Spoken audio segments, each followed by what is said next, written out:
شعر دی چې شاعر یې په تېره هفته کې وفات شو امیر فروز حسي صاحب دی وایي حقونه د هر یو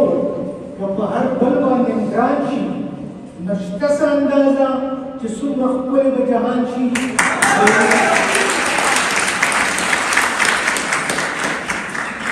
نشته څه اندازه چې څومره ښکلی به جهان شي وایي توبه به توبه خو مګر څه به دې تاوان شي توبه به توبه خو مګر څه به دې تاوان شي د دې ځمکې په مخ که چېرې هر سړی انسان شي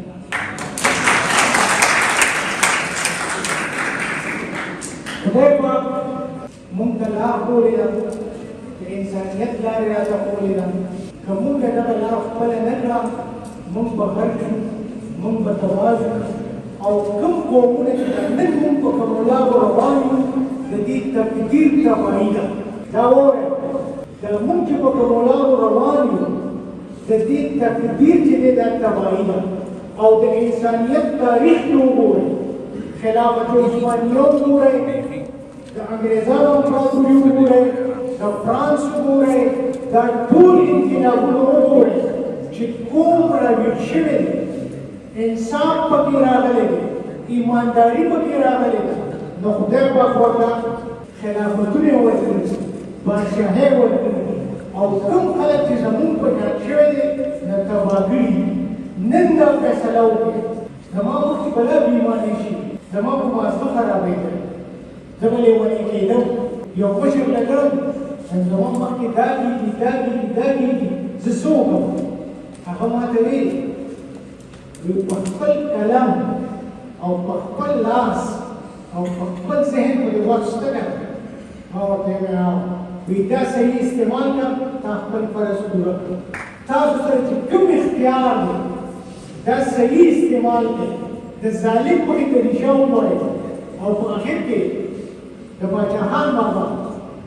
یو خبره ده هغه درته کوم خبره د باچاخان بابا ده که د قیوم خان ده که د صاحبزاده ابوالقیوم خان ده دې ته مه ګورئ خبرې ته وګورئ چې خبره څه موږ په دې ځان تباه کړو موږ وایو دا پلانې وایي نو دا داسې ټیک ده او دا نه باچاخان بابا نه زما یو ملګري تپوس وکړو وی بابا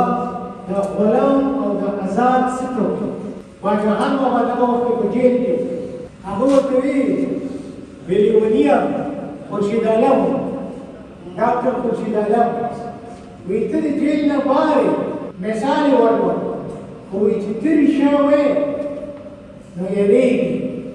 وی د دې مطلب دا دی چې ته غلام یې او وی زه په جیل کې دننه یم خو چې رښتیا وایم او نه یېرېږم نو زه آزاد یم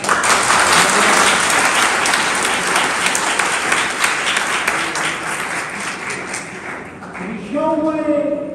نران شئ تکړه شئ او دا قوم چې دی داسې هېڅ هرډل نشته چې ستاسو مخې ته راشي او ستاسو د ترقۍ په لار کې ودرېږي یا به یې پرېږدئ یا دا ملک پرېږدئ ځای کې پکړئ او یې سم کړئ یا به یې سموئ او یا به یې پرېږدئ سمول یې زموږ لاسو کې دي او روانول یې زموږ لاسو کې دي خوښه ستاسو ده ما خپل فرض پوره کړو ډېره ډېره